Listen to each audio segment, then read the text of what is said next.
सबको नमस्कार। सर, देखा गया है कि बेटों का माता के साथ और बेटियों का पिता के साथ काफी लगाव होता है, लेकिन वास्तविकता क्या है पता है?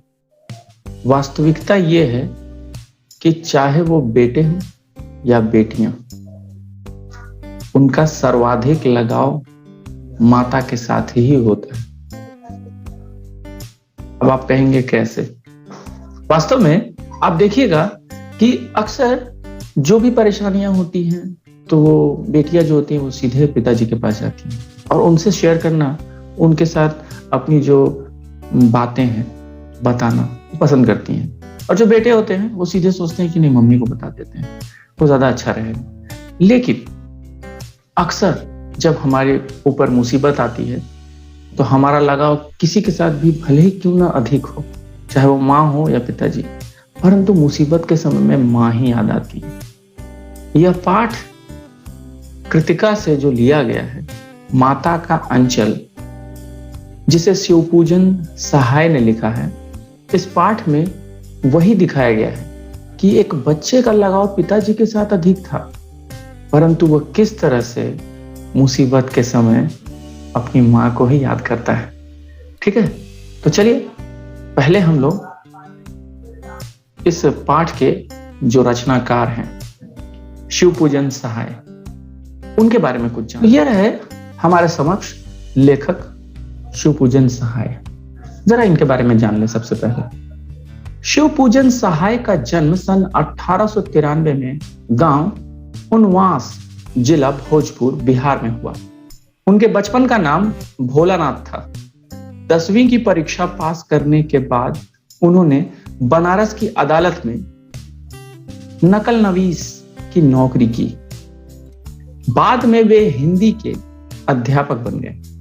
असहयोग आंदोलन के प्रभाव से उन्होंने सरकारी नौकरी से त्यागपत्र दे दिया। असहयोग आंदोलन में जो सरकार का विरोध हो रहा था, उस समय अंग्रेज की सरकार थी, यानी ब्रिटिश सरकार, उसका विरोध हो रहा था, तो उन्होंने नौकरी से भी त्यागपत्र दे दिया था। शिवपूजन सहाय अपने समय के लेखकों में बहुत लोकप्रिय और सम्मानित व्यक्ति थे। उन्होंने जागरण, जो आज भी चल रहा है, हिमालय जागरण, आप देखते हैं ना, जागरण जो आपके घर में समाचार पत्र आता है, हिमालय, माधुरी, बालक आदि कई प्रतिष्ठित पत्रिकाओं का संपादन किया। उनके साथ ही वे हिंदी की प्रतिष्ठित पत्रिका मतवाला के संपादक मंडल में थे। सन 1963 में उनका देहांत हो गया। वे मुख्यतः गद्य के लेखक थे, खास करके कहानी, उपन्यास, निबंध, एकांकी, यानी गद्य लिखते थे। कविता से उनका कोई लगाव नहीं था, कोई उनकी रुचि नहीं थी। देहाती दुनिया, ग्राम सुधार, वे दिन वे लोग, स्मृति शेष आदि उनके दर्जन भर गद्य कृतियां प्रकाशित हुई हैं। शिवपूजन रचनावली के 4 खंडों में उनकी संपूर्ण रचनाएं प्रकाशित हैं। अगर आप इनके बारे में जानना चाहते हैं तो इनकी पूरी रचना जो है वो 4 खंडों में, 4 वॉल्यूम्स जिसको ये कहते हैं, ठीक है ना। उनकी रचनाओं में लोक जीवन और लोक संस्कृति के प्रसंग सहज ही मिल जाते हैं। लोक जीवन यानी सामान्य जीवन में जो हम लोग करते हैं। लोक मतलब जनता, जन, लोक मतलब क्या होता है? लोग। तो यहाँ पे लोक जीवन मतलब लोगों के जीवन, और लोक संस्कृति यानी लोगों की संस्कृति के प्रसंग की प्रसंग जो है सहज ही मिल जाते हैं इनकी कहानियों में, यानी इनकी रचनाओं में। यह है हमारे सामने प्रस्तुत हुआ पाठ। तो माता का अंचल, शिवपूजन सहाय। जहां लड़कों का संग तहां बाजे मृदंग। यहाँ कहने का मतलब है कि जहां लड़के होते हैं वहां तो हुड़दंग होना ही है, थोड़े मजे मस्ती होते हैं, ठीक है ना। जहां बुढ़ों का संग तहां खर्चे का तंग। और जहां बुढ़े होते हैं उनकी बीमारियां इधर उधर, यानी उसमें काफी खर्चा होता है, ठीक। तो जहां लड़कों का संग तहां बाजे मृदंग, अर्थात वहां मौज मस्ती होती है। जहां बुढ़ों का संग तहां खर्चे का तंग, वहां पे काफी खर्च होता है। हमारे पिता तड़के, तड़के माने अचानक, ठीक है ना, एक तरह का वाद्य यंत्र है। देखिए यहाँ पे लिखा हुआ तड़के। तड़के का मतलब क्या है? ये तड़का तो 2 नंबर है। मृदंग का मतलब है वाद्य यंत्र, और तड़के मतलब प्रभात सवेरे, यानी सुबह सुबह। हमारे पिता तड़के उठकर नहाकर यानी निबट कर सारे काम को जो नित्य क्रिया करने के पश्चात नहाकर पूजा करने बैठ जाते थे। ठीक है, हम बचपन से ही उनके अंग लग गए थे। माता से केवल दूध पीने तक का नाता था, यानी माँ के पास जाते थे केवल दूध पीने के लिए और फिर वापस पिताजी के पास। सोचिए यहाँ पर क्या दिखाया गया है कि बच्चे का पिताजी से ज्यादा लगाव है, इसलिए पिता के साथ ही हम भी बाहर की बैठक में ही सोया करते, यानी बाहर का जो बैठक था जहां सब बैठते थे वहीं पे हम पिताजी के साथ हम लोग सो लिया करते थे। वह अपने साथ ही हमें भी उठाते और साथ ही नहला धुलाकर पूजा पर बिठा लेते। हम भभूत का तिलक लगा देने के लिए उनको दिक करने लगते थे, यानी जिद करने लगते थे। भभूत का मतलब होता है राख। ठीक, कुछ हंसकर, कुछ झुंझलाकर और कुछ डांटकर वह हमारे चौड़े लिलार, इसको कहते हैं लिलार, ठीक, मस्तक में त्रिपुंड, त्रिपुंड का मतलब एक आकार होता है 3 तरह। देखिए यहाँ पे त्रिपुंड का मतलब लिखा हुआ है, एक प्रकार का तिलक जिसमें ललाट पर 3 आड़ी या अर्धचंद्राकार क्या होता है रेखाएं बनाई जाती हैं, उसको कहते हैं, क्या कहते हैं उसको हम कहते हैं त्रिपुंड कर देते थे। हमारे लिलार में भभूत खूब खुलती थी मतलब खिलती थी, अच्छी लगती थी। सिर में लंबी लंबी जटाएं थी। भभूत रमाने से हम खासे बम भोला बन जाते थे। बम भोला मतलब हम शिव शंकर लगते थे, ठीक है ना, शिव जी। पिताजी हमें बड़े प्यार से भोलानाथ कहकर पुकारा करते, पर असल में हमारा नाम था तारकेश्वर नाथ, ठीक है ना। हम भी उनको क्या करते हैं, बाबूजी कहकर पुकारा करते और माता को मैया। जब बाबूजी रामायण का पाठ करते तब हम उनकी बगल में बैठे बैठे आईने में अपना मुंह निहारा करते थे। क्या करते थे जरा देखिएगा बच्चों की अक्सर आदत होती है। तो कह रहे जब बाबूजी रामायण का पाठ करते थे तब हम उनकी बगल में बैठ बैठकर आईने में अपना मुंह निहारा करते थे। जब वह हमारी ओर देखते तब हम कुछ लजाकर और मुस्कुराकर आईना नीचे रख देते थे, वह भी मुस्कुरा पड़ते थे। पूजा पाठ कर चुकने के बाद वह राम राम लिखने लगते। अपनी एक रामनामा बही में मत देखिएगा, आजकल भी लोग करते हैं, क्या करते हैं, वो एक अपने पास एक कॉपी रखते हैं, एक पुस्तक या किताब या नोटबुक कहें, और उसमें ना वो सोच लेते हैं कि हमको 1008 बार राम लिखना है, तो उसमें राम लिखते थे, ठीक है ना। तो उसको कहते हैं राम, उसको क्या कहते हैं, रामनामा बही। पर 1000 राम नाम लिखकर वह उसे पाठ करने की पोथी के साथ बांध कर रख देते। ठीक, यह देखिए किस तरह से वो पिताजी। तो देखिए फिर 500 कागज के छोटे छोटे टुकड़ों पर राम नाम लिखकर आटे की गोलियों में लपेटते और उन गोलियों को लेकर गंगा जी की ओर चल पड़ते, ठीक है ना। देखिए पहले रामनामा बही करते थे, उसमें राम राम लिखते थे और उसके बाद उसकी छोटी छोटी गोलियां बना के और उसको क्या करते थे, गंगा में फेंकते थे। देखिए गंगा जी की ओर चल पड़ते थे। उस समय भी हम उनके कंधे पर विराजमान रहते, कंधे पर बैठ के जाते। जब वह गंगा में एक एक आटे की गोलियां फेंक कर मछलियों को खिलाने लगते तब भी हम उनके कंधे पर ही बैठे बैठे हंसा करते थे, ठीक है ना। जब वह मछलियों को चारा देकर घर की ओर लौटने लगते तब बीच रास्ते में झुके हुए पेड़ों की डालों पर हमें बिठलाकर झूला झुलाते। जो झुकी हुई डालें होती है ना, उस पर बैठ जाते थे और हमें पिताजी खूब झुलाते। कभी कभी बाबूजी हमसे कुश्ती भी लड़ते। वह शिथिल होकर हमारे बल को बढ़ावा देते, यानी कैसे दिखाते कि बाप रे बाबा हो गया अब हम तुमसे नहीं लड़ पाएंगे, हम हार गए, ठीक है ना। ऐसा करते हैं ना बच्चों के साथ, और हम उनको पछाड़ देते थे। हम बच्चे। यह उतान का मतलब क्या होता है, देखिए यहाँ उतान का मतलब होता है पीठ के बल लेटना। यह उतान पड़ जाते और हम उनकी छाती पर चढ़ जाते थे। जब हम उनकी लंबी लंबी मूछें उखाड़ने लगते तब वह हंसते हंसते हमारे हाथों को मूछों से छुड़ाकर उन्हें चूम लेते थे। देखिए अक्सर बच्चा जब हमारे साथ बदमाशी करता तो हमें गुस्सा आता है, उसको मार देते हैं, छोटे से बच्चे। लेकिन नहीं, जब इनकी मूछों को पकड़ के वो खींचते तो छोटा सा बच्चे को पहले हाथ छुड़ा के उसको चूम लेते कि अरे वाह चलो मेरा ही बेटा है ना, ठीक है ना, यही बात समझ में। तो फिर जब हमसे खट्टा और मीठा चुम्मा मांगते तब हम बारी बारी कर अपना बायां और दाहिना गाल उनके मुंह की ओर फेर देते थे। देखिए, अक्सर देखिएगा जो मम्मी पापा होते हैं, वो अगर आपसे किस मांगते हैं या कहेंगे जरा सा हमको किस दो, छोटे छोटे बच्चों को, तो वो देते हैं। अब वो देते अच्छा नहीं लगा, खट्टा लगा, मीठा वाला दो। फिर दिए, अरे नहीं तीखा था, मीठा वाला दो। इस तरह से कह के बहुत सारे बच्चों से हम लोग किस लेते हैं, ठीक है ना। और उसके बाद देखिए क्या है, बाएं का खट्टा चुम्मा लेकर जब वह दाहिने का मीठा चुम्मा लेने लगते, तब अपनी दाढ़ी या मूंछ हमारे कोमल गालों पर गड़ा देते थे। लोग ऐसे करके गड़ा देते थे। अब गड़ने लगता था, दाढ़ी बहुत जोर लगता है। हम झुंझला कर फिर उनकी मूंछें नोचने लग जाते थे। इस पर वह बनावटी रोना रोने लगते और हम अलग खड़े खड़े खिलखिला कर हंसने लग जाते थे। और हम लोग जोर से हंसने लग जाते थे, क्योंकि पापा जो हैं वो क्या करते थे, एक दिखावा करते थे, रोने का दिखावा, ठीक है ना।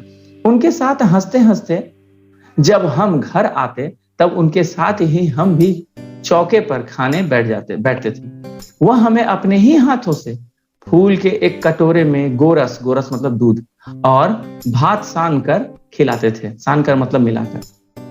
जब हम खाकर अफर जाते, तब मैया थोड़ा और खिलाने के लिए हट करती थी। अफर जाते मतलब क्या होता है, देखिए, भर पेट से अधिक खा लेना, बहुत ज्यादा, अब नहीं होगा, अब नहीं होगा, तब मैया आती। और ध्यान से सुनिएगा, तब क्या करती वह, जब हम खाकर अफर जाते, तब मैया थोड़ा और खिलाने के लिए हट करती थी। वह बाबूजी से कहने लगती, आप तो 4-4 दाने के कौर बच्चे के मुंह में देते हैं जाते हैं, इससे वह थोड़ा खाने पर ही समझ लेता है, ठीक है ना। इससे वह थोड़ा खाने पर ही समझ लेता है कि हाँ हमारा बहुत हो गया, बहुत खा लिए, ठीक है ना। आप ठीक से खिलाते ही नहीं है, आप खिलाने का ढंग नहीं जानते। बच्चे को भर मुंह कौर क्या करना चाहिए, खिलाना चाहिए। जब खाएगा बड़े बड़े कौर, तब पाएगा दुनिया में ठौर। ठौर माने ठिकाना, ठीक है ना। देखिए मैं खिलाती हूँ, मर्दुए क्या जाने के बच्चों को कैसे खिलाना है। मर्दुए मतलब मर्द जात, पुरुष। और महतारी के हाथ से खाने पर बच्चों का पेट भी भरता है। महतारी मतलब औरतों के हाथों से, ठीक है ना। यह कहकर वह थाली में दही भात शांति और अलग अलग, देखिएगा बचपन में ऐसा होता है, तोता कौर, मैना कौर, कबूतर का कौर, फिर हंस, मोर आदि के बनावटी नाम से कौर बना बनाकर यह कहते हुए खिलाती जाती कि जल्दी खा लो, नहीं तो उड़ जाएंगे। पर जब उन्हें इतनी जल्दी उड़ा जाते थे कि उड़ने का मौका ही नहीं मिलता था। कहने का तात्पर्य यह है कि मम्मी खिलाती जाती थी और हम लोग लगातार खाते ही चले जाते थे और पूरा खा के ही दम लेते थे, ठीक है ना। इसका मतलब यह है। चलिए अब अगला, जब हम सब बनावटी चिड़िया को चट कर जाते थे, अर्थात तो चिड़िया खा लेगी, मम्मी क्या कहती है, अरे ये वाला कौर खा ले तो चिड़िया खा लेगी, अरे मैना खा लेगी, मैना जल्दी जल्दी जल्दी जल्दी फटाक से मुंह उतार, ठीक है ना। तब बाबूजी कहने लगते, अच्छा अब तुम राजा हो, जाओ खेलो, चलो अब तुम राजा बन गए क्योंकि अब पूरा खाना खा लिए हो। बस हम उठकर उछलने कूदने लगते थे। फिर रस्सी में बंधा हुआ काठ का घोड़ा लेकर नंग धड़ंग माने जैसे तैसे, ठीक है ना। बच्चे रहते हैं जैसे तैसे, हो सकता है अधूरा कपड़ा पहने हो, न भी पहने हो, बाहर गली में निकल जाते थे। जब कभी मैया हमें अचानक पकड़ पाती, तब हमारे लाख छटपटाने पर भी एक चुल्लू कड़वा तेल, है भगवान, इसे लेती थी, पूरा कड़वा तेल चपोत देती थी सर, ठीक है ना। कड़वा तेल हमारे सिर पर डाल ही देती थी। हम रोने लगते और बाबूजी उस पर बिगड़ खड़े होते। क्या कहते हैं, पर वह हमारे सिर में तेल बोथ कर मतलब ज्यादा लगा, इसको लगाने को ही बोथना कहते हैं। बोथ कर हमें उबट कर ही छोड़ती थी। उबट कर मतलब पूरा लगा कर ही छोड़ती थी, पूरा लगा ही देती थी। फिर हमारी नाभि और लिलार में काजल की बिंदी, देखिएगा नाभि में एक बार लगा दिया जाता है, और लिलार मतलब क्या होता है, बोलिए, यहाँ कहीं पे देखिएगा बच्चों को एक बिंदी दी जाती थी, ठीक है ना। तो कह रहे हैं कि हमारे सिर पर डाल ही देती थी।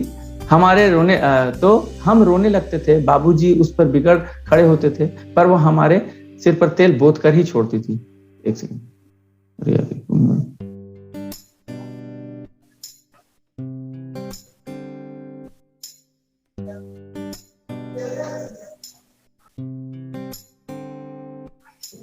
फिर हमारी नाभि और लिलार में काजल की बिंदी लगाकर चोटी गूंथती, क्योंकि छोटे छोटे बच्चों के लंबे लंबे बाल होते हैं, उसमें फूलदार लट्टू बांधकर रंगीन कुर्ता टोपी पहना देती थी। हम खासे कन्हैया बनकर बाबूजी की गोद में क्या करते, सिसकते सिसकते बाहर आते थे। क्यों? क्योंकि भाई हमको तो तेल लगा दी है, तो हम रो भी रहे हैं, लेकिन फिर पिताजी के पास चले आते थे। बाहर आते ही हमारी बाट जोहने वाला बालकों का एक झुंड मिल जाता था। यानी अरे कहाँ थे यार, अभी तक आए नहीं, चलो चलो खेलने चलते, चलो चलो। तो वो बालकों का झुंड, बाट जोहना मतलब इंतजार करना, राह देखना।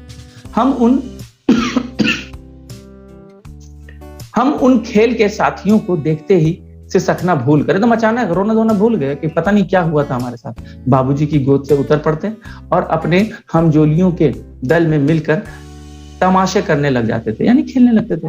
तमाशे भी ऐसे वैसे नहीं, तरह तरह के नाटक, जैसे चबूतरे का एक कोना ही नाटक घर बनता था। चबूतरा मतलब एक ऊंची जगह होती थी उस पर, ठीक है ना। बाबूजी जिस छोटी चौकी पर बैठकर नहाते थे वही रंगमंच बनती। रंगमंच मतलब स्टेज। उसी पर सरकंडे के खंभों पर कागज का चंदोआ, चंदोआ का मतलब क्या होता है, देखिए, छोटा शामियाना यानी छोटा सा घर, तान कर मिठाइयां की दुकान लगाई जाती।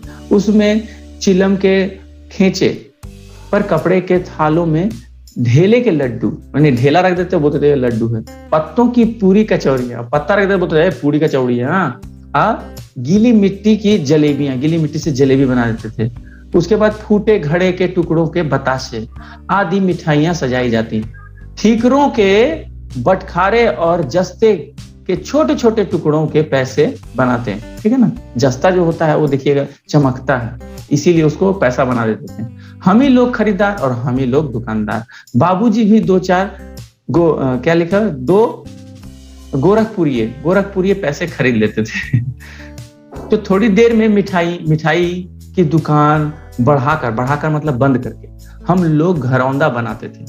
धूल की मेड़ दीवार बनती और तिनकों का छप्पर, दातून के खंबे, दातून समझ ही रहे हैं जिससे हम लोग दतमन जिसको बोलते हैं, दिया सलाई की पेटियों के किवाड़, उसका दरवाजा बना देते।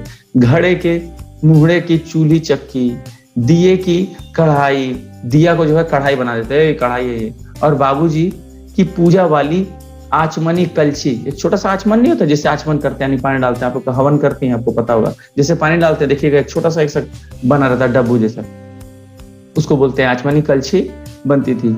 तो पानी के हम लोग पानी को घी मान लेते थे। धूल के पिसान मतलब आटा, और बालू की चीनी, और चीनी मान लेते थे। और हम लोग ज्योनार का मतलब क्या होता है, यहाँ देखिए, ज्योनार का मतलब भोज या दावत, ज्योनार तैयार करते थे। हम ही लोग ज्योनार करते, यानी हम ही लोग दावत भी करते और हम ही लोगों को ज्योनार बैठाती थी, यानी हम लोग ही जो थे मेहमान ही थे और हम ही लोग खिलाने वाले भी। जब पंगत बैठ जाती थी, यानी पूरे जो लोग बैठते हैं उसको पंगत कहते हैं, जब पंगत बैठ जाती थी तब बाबूजी भी धीरे से आकर पांत के अंत में जीमने मतलब देखिए यहाँ लिखा हुआ भोजन करना, जीमने के लिए बैठ जाते थे, ठीक है ना। और उनका बैठते देखते ही हम लोग हंसकर और घरौंदों को बिगाड़ कर भाग चलते थे। वह भी हंसते हंसते लोटपोट हो जाते और कहने लगते फिर कब भोज होगा भोलानाथ, ठीक है ना, इस तरह से। उसके बाद देखिए, कभी कभी हम लोग बारात का भी जुलूस निकालते थे। कनस्तर का तंबूर, कनस्तर का मतलब होता है मिट्टी जो बनती है ना, तो मिट्टी का देखिएगा ढेला ऐसा बना रहता है, उसको कहते हैं कनस्तर। कनस्तर का तंबूरा बजाता अमोले का मतलब यहाँ देखिए क्या है, आम का उगता हुआ पौधा, जब नया जो होता है, आम का अमोले को घींच कर शहनाई बजाई जाती। आम जो होता है ना, आम के पौधे में देखिए नीचे जो गुठली होती है, उस गुठली के जो ऊपर से छिलके को हटाकर उसको बाजा बजाने वाला भी बनाया जाता है, ठीक है। टूटी चूहेदानियों की पालकी बनती। हम समधी बनकर क्या है बकरे पर चढ़ लेते और चबूतरे के एक कोने से चलकर बारात दूसरे कोने में जाकर दरवाजे लगती थी, ठीक है ना। वहां काठ की पटरियों से घिरे, गोबर से लिपे, आम और केले की टहनियों से सजाए हुए छोटे आंगन में कुल्हिए का कलसा रखा जाता था। कुल्हिए मतलब जो जिसपे चाय पिया जाता है, रखा रहता था। वहां पहुंचकर बारात फिर लौट आती थी। लौटने के समय खटोली पर लाल ओहार का मतलब देखिए क्या है, पर्दे के लिए डाला हुआ कपड़ा, ठीक है ना। लाल ओहार डालकर उसमें दुल्हन को चढ़ा लिया जाता था और लौट आने पर बाबूजी ज्यों ही ओहार उघारते, दुल्हन का मुख निखारने लगते, यानी कि घूंघट हटाते, त्यों ही हम लोग हंसकर भाग जाते थे। थोड़ी देर बाद फिर लड़कों की मंडली जुट जाती थी। इकट्ठा होते ही राय जमती की खेती की जाए। चलो बहुत कुछ खेले, चलो अब खेती करते हैं। बस चबूतरे के छोर पर घिरनी गड़ जाती, घिरनी, और उसके नीचे की गली कुआं बन जाती थी। ठीक है ना।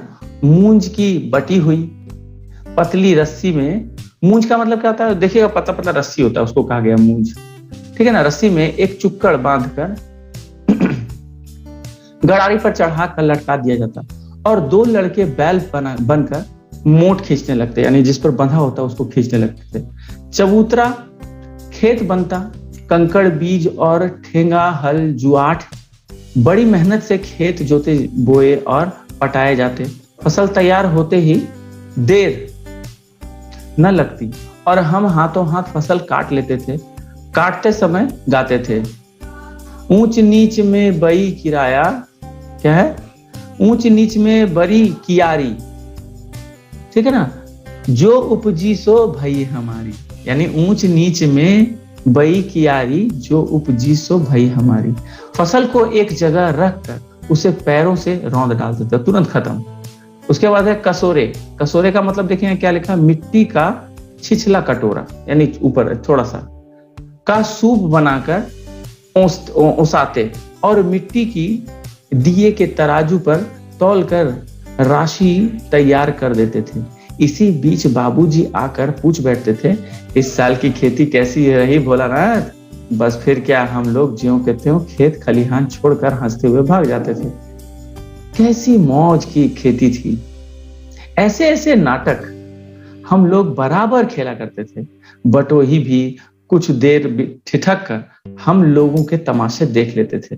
बटोही मतलब वहां से गुजरने वाला सब, वो लोग भी देखते थे, अरे क्या कर रहा है लोग। जब कभी हम लोग ददरी के मेले में जाने वाले आदमियों का झुंड देख पाते, तब कूद कूद कर चिल्लाने लगते थे, चलो भैया, चलो भैयो ददरी, सत्तू पिसान की मोटरी। उसके बाद इस तरह से चिल्लाते थे, ठीक है ना, चलो भाइयों ददरी, सत्तू पिसाने की मोटरी, इस तरह से। अगर किसी दूल्हे के आगे आगे जाती हुई ओहारदार पालकी देख पाते, तब खूब जोर से चिल्लाने लगते हैं। पता है क्या, ध्यान से सुनिएगा, रहरी में रहरी पुरान रहरी, डोला के कनिया हमार मेहरी, यानी रहरी में रहरी। रहरी का मतलब होता है अरहर। अरहर में जो थी वो पुरानी थी, लेकिन ये जो डोली में जा रही है वो नई है और हमारी है। और इसमें जो दूल्हा साथ में जा रहा होता है असली वाला, वो गुस्सा हो जाता है। इसी पर एक बार बूढ़े वर ने हम लोगों को बड़ी दूर तक खदेड़ा, ढेलों से मारा था, यानी कि पत्थर से मार रहा था।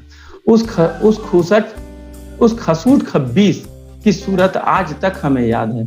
न जाने किस ससुर ने वैसा जमाई ढूंढ निकाला था, वैसा घोड़ा मुहा आदमी हमने कभी नहीं देखा, यानी बेकार। आम की फसल में कभी कभी खूब आंधी आती है। आंधी के कुछ दूर निकल जाने पर हम लोग बाग की ओर दौड़ पड़ते थे। वहां चुन चुन कर घुले घुले गोपी आम चापते थे। अब देखिएगा, जब तूफान आता है तो हम लोग क्या करते हैं, तुरंत आम लूटने के लिए चले जाते हैं। एक दिन की बात है, आंधी और पट पड़ गई मैंने अचानक से रुक गया। आकाश काले बादलों से ढक गया, ठीक है ना, यानी उलट गया एकदम। एक दिन की बात है कि आंधी आई और पट पड़ गई मैंने ऐसा लगा जैसे पर्दा पड़ गया, यानी पूरा अंधकार। मेघ गरजने लगे, बिजली कौंधने और ठंडी हवा सनसनाने लगी। पेड़ झूमने लगे और जमीन चूमने लगे। पेड़ इतना तेज झूम रहा था कि एकदम जमीन को छू दे रहा था। हम लोग चिल्ला उठे, एक पैसा की लाई बाजार में छितराई, बरखा उधरे बिलाई। यानी इसका मतलब होता है एक पैसा की लाई होती है, वो एक पैसे की है। बाजार में छितराई, बाजार में ढेर सारी मिल रही हैं, और बरखा में उधरे बिलाई, और वहीं पर जो है बरखा जो है यानी बारिश गुम हो जाए, न हो। लेकिन बरखा न रुकी और भी मूसलाधार पानी होने लगा। हम लोग पेड़ों की जड़ से धड़ से सट गए, ठीक है ना, जैसे कुत्ते के कान में अठई चिपक जाती। अठई एक प्रकार का कीड़ा होता है, वो एकदम चिपका रहता है, वो उखड़ने का नाम नहीं लेता है। देखिए अठई का मतलब क्या होता है, यहाँ देखिए लिखा हुआ है, देखिए कुत्ते के शरीर से चिपके रहने वाला एक छोटा कीड़ा, बताया ना, वो एकदम एकदम चिपक जाता है, वो छोड़ने का नाम नहीं लेता है। मगर बरखा जमी नहीं, थम गई, ठीक है ना, यानी कि लगातार नहीं हुआ, एकदम फिर रुक गई बारिश। बरखा बंद होते ही बाग में बहुत से बिच्छू नजर आते हैं। हम लोग डर कर भाग चले। ठीक, हम लोगों में बैजू बड़ा ढीठ था। संयोग की बात, बीच में मूसन तिवारी मिल गए। बेचारे बूढ़े आदमी को सूझता कम था।